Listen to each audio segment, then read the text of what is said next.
আপনি কি ভুলে গেছেন লাল রক্তের কথা, বুলেট ও বারুদের কথা, উত্তাল সেই দিনগুলোর কথা?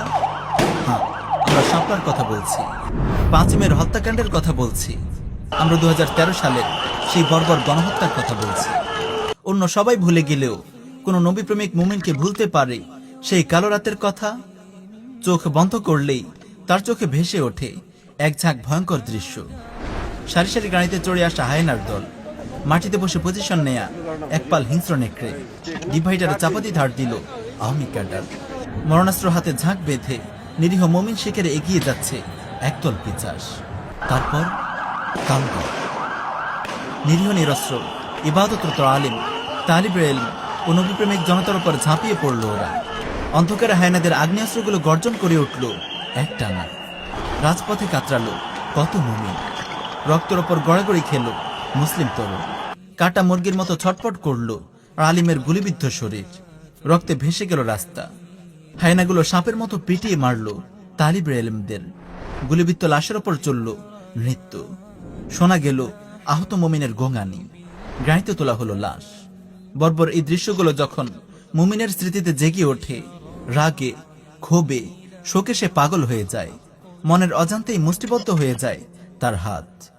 শাপলার খনি তাগুত সরকার চেষ্টা করেছে কমিশনারদের পানিতে তার রক্তাক্ত হাত ধুয়ে ফেলতে। দাজ্জাল মিডিয়া চেষ্টা করেছে শাপলাকে মিথ্যার চাদরে ধামাচাপা দিতে। আর গাদ্দারগুলো বারবার চেষ্টা করেছে আমাদের স্মৃতি থেকে শাপলাকে মুছে দিতে। কিন্তু তারা জানে না শাপলা মিশে আছে আমাদের স্বপ্নে, শাপলা জেগে আছে আমাদের চেতনায়, শাপলা সঙ্গী হবে আমাদের আগামীর পথ চলায়। প্রিয় দর্শক, চলুন আপনাদেরকে একটু ঘুরিয়ে আনি নিকট অতীত থেকে, একটু খুলে বলি কেন ও কিভাবে গড়ে উঠেছিল হেফাজত আন্দোলন। হেফাজত আন্দোলনের পটভূমি ২০১৩ সালের ৫ই ফেব্রুয়ারি কাদের মোল্লার ফাঁসির দাবিতে শাহবাগে জড়ো হতে থাকে কথিত একদল ব্লগার ও অনলাইন অ্যাক্টিভিস্ট। নেচে গিয়ে, বাদ্য বাজিয়ে, মোমবাতি জ্বালিয়ে তারা রাস্তা অবরোধ করে ফাঁসির দাবিতে। এই জমায়েত শাহবাগ আন্দোলন নামে পরিচিতি লাভ করে। আওয়ামী সরকারের ভারতীয় মনিবদের ইশারায় সরকার, কর্পোরেট জগৎ ও মিডিয়া ঝাঁপিয়ে পড়ে শাহবাগের সমর্থনে। এই আন্দোলনকে উপস্থাপন করে জনমানুষের স্বতঃস্ফূর্ত আন্দোলন হিসেবে। কিন্তু কিছু সচেতন মিডিয়া আর অনলাইন অ্যাক্টিভিস্টদের কল্যাণে ধীরে ধীরে সকলের সামনে এই আন্দোলনের স্বরূপ উন্মোচিত হতে শুরু করে। মুসলমানদের অবহেলার সুযোগ নিয়ে অনলাইন দুনিয়া, ইলেকট্রনিক ও প্রিন্ট মিডিয়ার জগতে একচ্ছত্র রাজত্ব কায়েম করেছিল বামপন্থী মহল। সাহিত্য ও মুক্তিবুদ্ধি চর্চার নামে দেদারসে চলছিল অশ্লীলতা ও বেহায়াপনার প্রচার প্রসার। সামাজিক যোগাযোগ মাধ্যম ও ব্লগগুলোতে ইসলাম বিদ্বেষী লেখালেখি ফ্যাশনে পরিণত হয়েছিল। উদ্যত্তের সকল সীমা ছাড়িয়ে গিয়েছিল ইসলাম বিদ্বেষী নাস্তিকেরা। আল্লাহ ও তার রাসূল সাল্লাল্লাহু আলাইহি ওয়াসাল্লামকে নিয়েও কটূক্তি ও ব্যঙ্গবিদ্রূপ শুরু করেছিল এই নাস্তিকেরা। এমন ধৃষ্টতাপূর্ণ মন্তব্য স্মরণকালের ইতিহাসে কোনো কাফেরও করেছে কিনা আমাদের জানা নেই। ফেরাউন, নমরুদ, আবু জেহেল, আবু লাহাব, উতবা সাইবারাও আল্লাহ তার রাসূলের ব্যাপারে এমন গোস্তাখি করার সাহস করেনি। এই সকল নাস্তিক ব্লগার ও বামপন্থীরাই যখন গণজাগরণ মঞ্চের নেতৃত্বের ভূমিকা অবতীর্ণ হয়, তখন মুসলমানদের সামনে এই আন্দোলনের মুখোশ খুলে যায়। নাস্তিকদের এমন আস্ফালনে ক্ষুব্ধ হয়ে ওঠে বাংলার তৌহিদি জনতা। হেফাজতে ইসলামের ব্যানারে ক্রমশ সংগঠিত হতে থাকে জনমত। বিভিন্ন জায়গায় নাস্তিকদের ফাঁসির দাবিতে সমাবেশ ও মিছিল হতে থাকে। ৬ এপ্রিল অনুষ্ঠিত হয় রাজধানী ঢাকা অভিমুখে স্মরণকালের বৃহত্তম লং মার্চ। মতিঝিলের শাপলা চত্বরে লং মার্চ পরবর্তী সমাবেশ জনসমুদ্রের রূপ নেয়। ধারণা করা হয় এতে অংশগ্রহণ করেছিল প্রায় ৩০ লক্ষ নবীপ্রেমিক জনতা। এই সমাবেশেই ঘোষণা করা হয় ১৩ দফা দাবি। কিন্তু নাস্তিক্যবাদী তাগুত সরকার জনগণের এই দাবির প্রতি কর্ণপাত করেনি, বরং প্রতিটি সুযোগে তার মুসলমানদের উপর হামলে পড়ে এবং এই ইমানি আন্দোলনকে বানচাল করার চেষ্টা করেছে। অন্যদিকে শাহবাগী নাস্তিক ও শাতিম রাসূলদের পুলিশ পাহারা দিয়েছে, তাদেরকে বিরিয়ানি আর পানীয় সংগ্রহ করেছে। ফলে তাওহিদি জনতার সঙ্গে তাগুত সরকারের সংঘাত অনিবার্য হয়ে পড়ে। প্রিয় দর্শক, এই আন্দোলন কতদূর গড়িয়েছিল, অবশেষে কি হয়েছিল এই আন্দোলনের পরিণতি? চলুন সংক্ষেপে লং মার্চ পরবর্তী ঘটনা প্রবাহের ওপর আলোকপাত করা যাক। লং মার্চ পরবর্তী ঘটনা প্রবাহ ও শাপলা চত্বরের গণহত্যা। লং মার্চ পরবর্তী সমাবেশ থেকে সরকারকে আলটিমেটাম দেয়া হয় 30 এপ্রিলের মধ্যে যদি 13 দফা দাবি মেনে নেওয়া না হয় তাহলে 5 মে ঢাকা অবরোধ করা হবে। এপ্রিল মাস জুড়ে দেশের 64 জেলায় হেফাজতের ব্যানারে অনুষ্ঠিত হতে থাকে বিশাল বিশাল সমাবেশ ও বিক্ষোভ মিছিল। সংগঠিত হতে থাকে জনমত, জনতা প্রস্তুতি নিতে থাকে ঢাকা অবরোধের। অবশেষে বিদায় নেয় আন্দোলন মুখর এপ্রিল, আর পা করে এগিয়ে আসে সেই উত্তাল মে। 5 মে পুরো দেশ থেকে জনতার ঢল নামে ঢাকা অভিমুখে। ঢাকার প্রবেশ মুখের 6টি পয়েন্টে অবস্থান নেয় নবীপ্রেমিক জনতা। দুপুরের দিকে রহস্যময়ভাবে অবরোধ ছেড়ে শাপলা চত্বরের সমাবেশের ঘোষণা দেয়া হয়। শাপলা চত্বরের দিকে রওনা হয় দলে দলে জনতা। প্রতিমধ্যে তাদের উপর আক্রমণ করে পুলিশ আওয়ামী ক্যাডাররা। পুলিশের বুলেটে ঝরে পড়ে 4-5টি তাজা প্রাণ। তবুও সব বাধা বিপত্তি পেরিয়ে অবশেষে শাপলা চত্বরে অনুষ্ঠিত হয় স্মরণকালের বৃহত্তম মহাসমাবেশ। সমাবেশ থেকে হঠাৎ ঘোষণা করা হয় অবস্থান কর্মসূচি। ধারণা করা হয় এসব আকস্মিক সিদ্ধান্তের পেছনে কলকাঠি নাড়ছিল হেফাজতের ভেতর লুকিয়ে থাকে কিছু গাদ্দার। তাওহিদি জনতার রক্তে নিজেদের রাজনৈতিক উচ্চাভিলাষ ও ক্যারিয়ারের ক্ষেতে পানি দিতে চেয়েছিল এই গাদ্দারেরা। এই ধারণার পেছনে শক্তিশালী বেশ কিছু কারণ আছে যা পর্যবেক্ষকদের কাছে অজানা নয়। আল্লাহ তাআলাই ভালো জানেন প্রকৃত ঘটনা কি। তবে এখানে গাদ্দারদের পরিচয় স্পষ্ট করা না হলেও পরবর্তী ঘটনা প্রবাহ আপনাদের সামনে খুলে দেবে গাদ্দারদের কালো মুখোশ। তাগুতের পাঁচাটা যে গোলাম, যে মৌলবী শাহবাগী নাস্তিকদের সঙ্গে একাত্মতা ঘোষণা করেছিল এবং কথিত 1 লক্ষ আলেমের জালিয়াতি ফতোয়া বের করেছিল, তার পরিচয় নিশ্চয়ই আপনাদের সামনে স্পষ্ট করার দরকার নেই। তাই প্রিয় দর্শক, সামনে চলুন আমরা আসল ঘটনার দিকে যাই।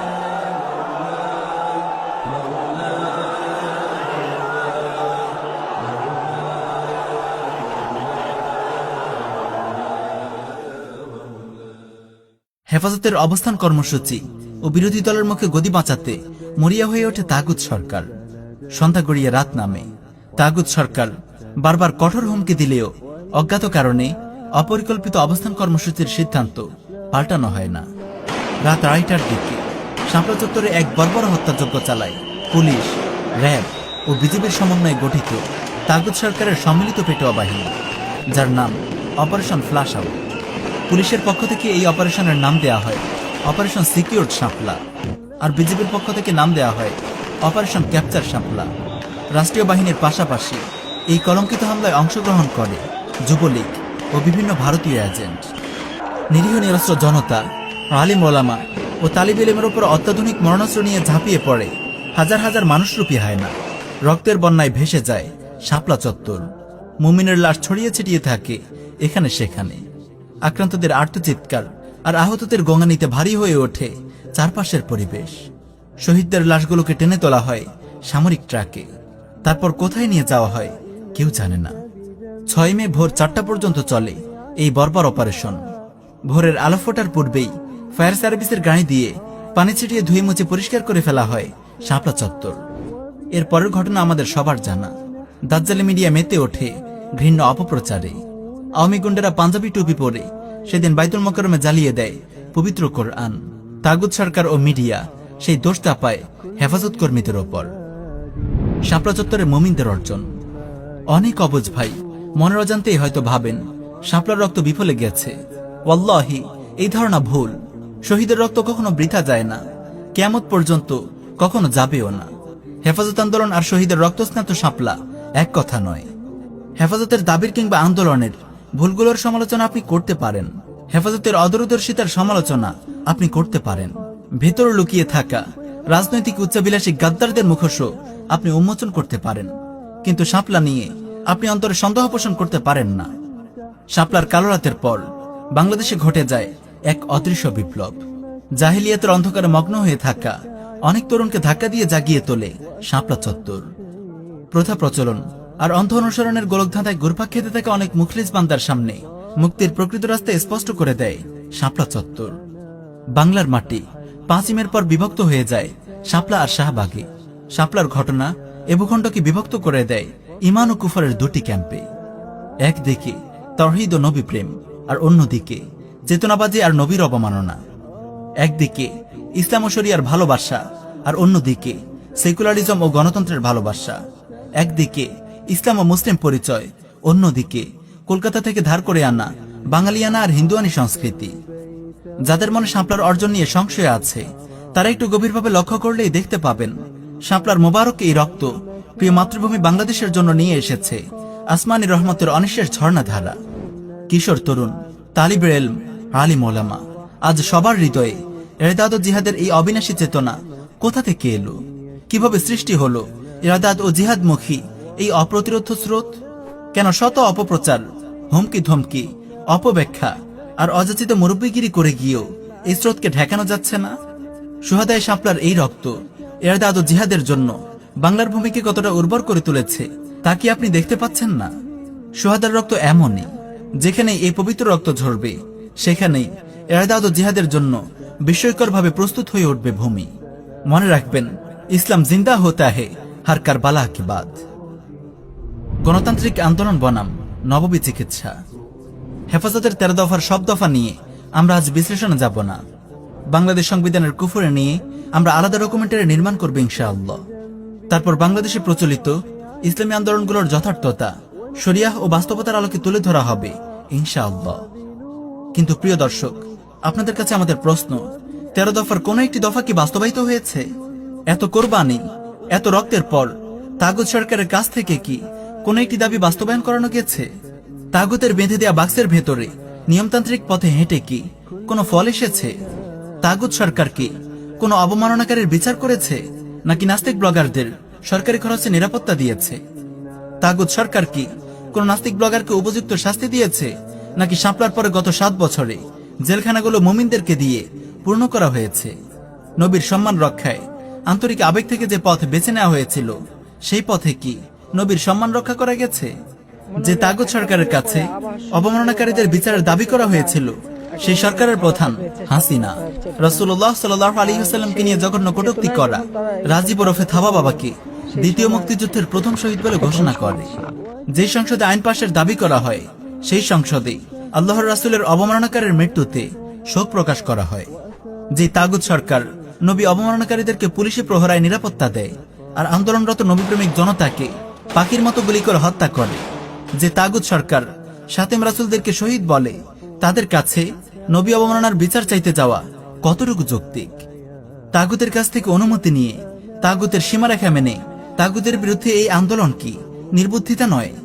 যে কুফরি সংবিধান কোরআনকে পেছনে ছুড়ে ফেলেছে, সেই নাপাক সংবিধানের কাছে কোন মুসলমানের কি চাওয়া থাকতে পারে?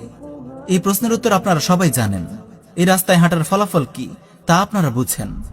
এবার আমরা অন্য একটি রাস্তার দিকে তাকাই। ইসলামী শরিয়া নবী অবমাননাকারীদের জন্য সুস্পষ্ট বিধান দিয়েছে, শাতেম রাসূলকে যে যেখানে পায় সেখানেই হত্যা করবে। এটি উম্মতের উপর ফরজে কিফায়া, এর জন্য কারো অনুমতিরও দরকার নেই। সে রাসূলুল্লাহর অবমাননা করে নিজের নিরাপত্তা নিজেই বিঘ্নিত করে। শাতেম রাসূলদের জন্য হত্যার এই বিধান আজ নতুন নয়, রাসূলের যুগ থেকে চলে আসছে। রাসূলুল্লাহ সাল্লাল্লাহু আলাইহি ওয়াসাল্লাম কুখ্যাত শাতেম রাসূল কাব বিন আশরাফ ও আবু রাফিকে গুপ্ত হত্যার জন্য মুজাহিদ বাহিনী পাঠিয়েছিলেন।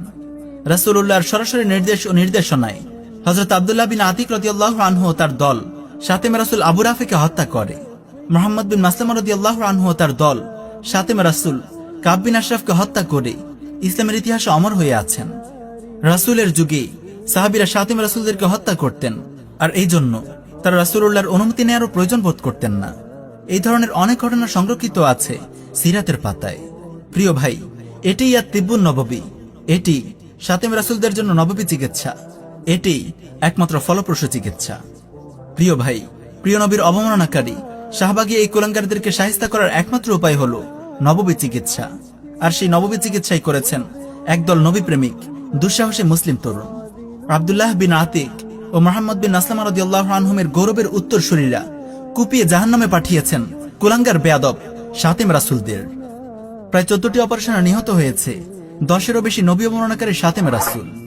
নববী চিকিৎসার প্রভাবে শাতেম রাসূলরা আতঙ্কিত হয়ে পড়ে, দলে দলে দেশ ছেড়ে পালায়, অনেকে গা ঢাকা দেয়। আল্লাহ রাব্বুল আলামিন এই বাহাদুর মুমিন তরুণদের কবুল করুন। এই দুই পথের পার্থক্য স্পষ্ট। এই ব্যাপারে আলোচনার ইতি টানার আগে শেষ একটি কথা রেখে যাই। অর্থহীন গণতান্ত্রিক আর নিয়মতান্ত্রিক আন্দোলনে কত শত ভাইকে প্রাণ দিতে হলো, চিরদিনের জন্য পঙ্গু আর অন্ধ হতে হলো, তা আজও আমরা জানি না। কিন্তু এত কোরবানির পরও দাবি অর্জিত হলো না। অথচ যদি রাসূলুল্লাহ সাল্লাল্লাহু আলাইহি ওয়াসাল্লামের নির্দেশিত কর্মপদ্ধতি অনুসরণ করা হতো তাহলে অল্প কোরবানিতে বিশাল ফল পাওয়া যেত, যার বাস্তব প্রমাণ আমাদের সামনে আছে। অল্প কজন মুমিন যখন আল্লাহ তার রাসূলের দেখিয়ে দেয়া বিধান বাস্তবায়ন করে তখন কত বড় ফল আসে তা আমরা দেখেছি। শাপলা থেকে তাই সবচেয়ে বড় শিক্ষা হলো কাফেরদের শেখানো গণতান্ত্রিক ও নিয়মতান্ত্রিক আন্দোলন এক অর্থহীন ও অকার্যকর পথ। কিয়ামত পর্যন্ত যে পথে হেঁটে ইসলাম ও মুসলমানদের প্রকৃত দাবি ও স্বার্থ সংরক্ষণ করা যাবে না। শাপলার সেই কালো রাতের পর অতিবাহিত হয়েছে 7 বছর, কিন্তু এই গুরুত্বপূর্ণ শিক্ষা কি আমরা অনুধাবন করতে পেরেছি? শুকরিয়া মাহফিল আমাদের আত্মপ্রবঞ্চনা। যেসব গাদ্দার হেফাজতের ইমানি আন্দোলনকে নিজ নিজ রাজনৈতিক ক্যারিয়ারের স্বার্থে ব্যবহার করতে চেয়েছিল, শাপলা চত্বরে হত্যাকাণ্ডের পর আমরা তাদেরকে সঠিকভাবে চিহ্নিত করে বহিষ্কার করতে পারিনি। বড়দের ছায়ায় বসে তারা ঠিকই তাদের স্বার্থের কলকাঠি নেড়েছে, আজও নেড়ে যাচ্ছে। প্রদীপের নিচে জমে থাকা অন্ধকারে বসে এই মুনাফিকরা যুগে যুগে ইসলামের এত বেশি ক্ষতি করেছে যা বলে শেষ করা যাবে না। শাপলা চত্বর পরবর্তী ঘটনা প্রবাহে আমরা দেখি এই গাদ্দার চক্র সম্মিলিতভাবে হেফাজতকে নিয়ে গেছে এক ভয়ঙ্কর পথে। বাতিলের কূটবুদ্ধি সম্পর্কে অসচেতন আমাদের সরমনা বয়োবৃদ্ধ মুরব্বীদের দিয়ে তারা এক গভীর চক্রান্তের ছক কষেছে। শাপলার খনি তাগুতের সঙ্গে গোপনে আতাত করে শাপলার রক্ত, শাহাদাত ও কোরবানির ইতিহাসকে মুছে ফেলার ঘৃণ্য ষড়যন্ত্র শুরু করে এই গাদ্দারেরা। কমিশনদের স্বীকৃতির পথ ধরে তারা দেশের ইসলামী অঙ্গন রচনা করে আত্মপ্রবঞ্চনা, মুনাফিকি ও আত্মঘাতের এক লজ্জাজনক ইতিহাস।